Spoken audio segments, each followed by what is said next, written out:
जय हिंद दोस्तों। आपको पता ही है कि इसी साल 2025 के नवंबर में बिहार विधानसभा का चुनाव है और इस चुनाव में चुनाव आयोग द्वारा ऐसा एक सिस्टम लाया गया है जिसमें बिहार में हाहाकार मचा हुआ है। इसमें बहुत सारे वोटर्स कम हो जाएंगे।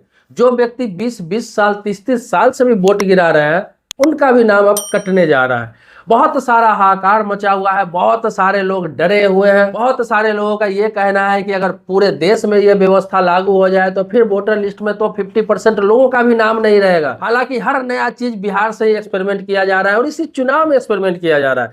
अभी देखे होंगे, आपने सुना होगा कि बिहार में अभी निकाय चुनाव था तो ई वोटिंग का एक्सपेरिमेंट किया गया, मतलब ऑनलाइन वोटिंग, मोबाइल से लोगों ने वोटिंग किया। इसको एक्सपेरिमेंट के तौर पर 10,000 लोगों से कराया गया और नेक्स्ट राउंड में कहा गया कि ये 50,000 लोगों को मौका दिया जाएगा।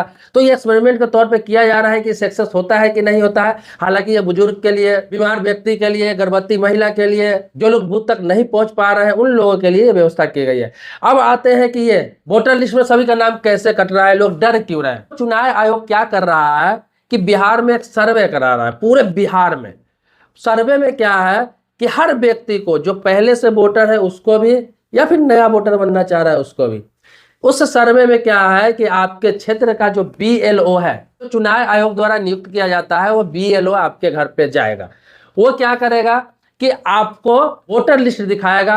आपका वोटर लिस्ट में भले ही नाम है, लेकिन अब आपको साबित करना पड़ेगा कि आप वही व्यक्ति है या नहीं, या फिर यही का व्यक्ति है कि नहीं, आप यहाँ के नागरिक है कि नहीं, तब जाके वो नाम रहेगा। अगर आप साबित नहीं कर पाए तो वो नाम काट के हटा दिया जाएगा। अब आपको बता रहा हूं कि ये साबित करने के लिए ये आधार कार्ड आपका मान्य नहीं है।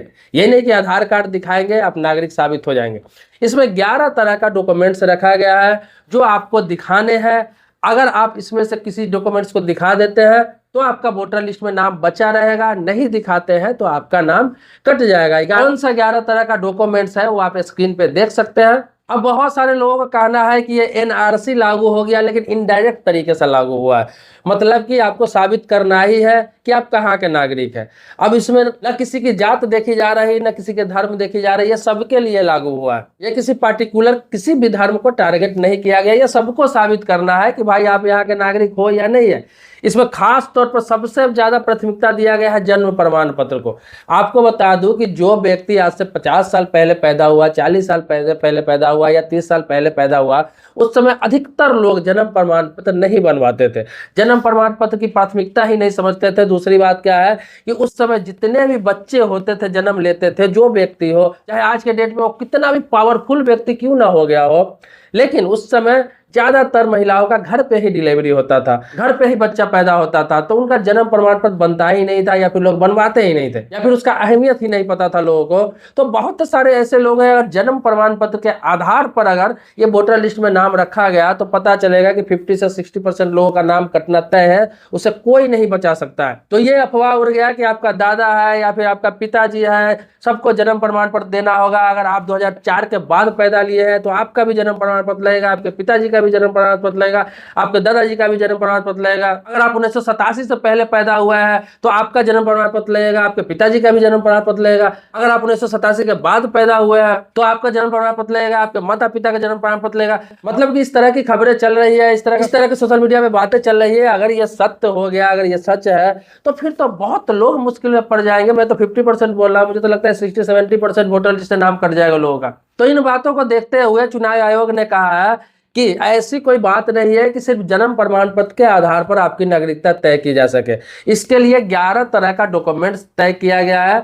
उसमें से अगर आपके पास डॉक्यूमेंट्स है तो आप यहाँ के नागरिक माने जाएंगे, और क्या है कि आपका वोटर लिस्ट से नाम नहीं हटाया जाएगा। या फिर नए नाम जोड़ने के लिए उसी 11 डॉक्यूमेंट्स में से आपको कोई डॉक्यूमेंट्स सबमिट करना होगा। ये कौन कौन से डॉक्यूमेंट्स मान है, ये डॉक्यूमेंट्स मैं कमेंट के फर्स्ट कमेंट में पिन कर दूंगा, आप जाकर देख सकते हैं। दूसरा क्या है, इस वीडियो के डिस्क्रिप्शन में भी डाल दूंगा, वहां जाकर भी आप देख सकते हैं। अब जितने भी एक्सपेरिमेंट किए जा रहे हैं, चाहे ई वोटिंग का हो, चाहे ये सत्यता का हो, सर्वे का हो, ये सिर्फ बिहार से ही क्यों किया जा रहा है? इसका कोई कारण वजह नजर नहीं आ रहा है कि बिहार से सारे एक्सपेरिमेंट क्यों किया जा रहा है। जबकि चुनाव तो इससे पहले विधानसभा बहुत सारे राज्यों में हुए, लोकसभा चुनाव हुए, इसके बाद भी कई राज्यों में चुनाव है, लेकिन ये बिहार से ही क्यों किया जा रहा है? इसीलिए लोगों को चुनाव आयोग पे शक हो रहा है, सरकार पे उंगली उठा रहा है कि ये बिहार से ही क्यों, सारे चाहे ई वोटिंग का मामला हो, चाहे आपको सत्यता का मामला हो, या आपने अभी देखा होगा जमीन सर्वे का मामला हो, या फिर आपको बता दूं कि जातीय जनगणना का मामला हो, सब कुछ फर्स्ट टाइम बिहार में ही पहले क्यों किया जा रहा है। तो इसीलिए लोगों को शक हो रहा है, लोग हर चीजों पे सवाल उठा रहा है, लोग शक के नजरों से देखते हैं। क्योंकि अगर 4 तरह का एक्सपेरिमेंट करना है तो अलग अलग 4 राज्यों में करना चाहिए, ये नहीं कि एक ही राज्यों में आप सारी चीज करेंगे तो वहां के लोगों को लगेगा कि सिर्फ बिहार के लोगों के साथ ही अन्याय किया जा रहा है, या फिर बिहार के लोगों को ही बेवकूफ समझा जा रहा है।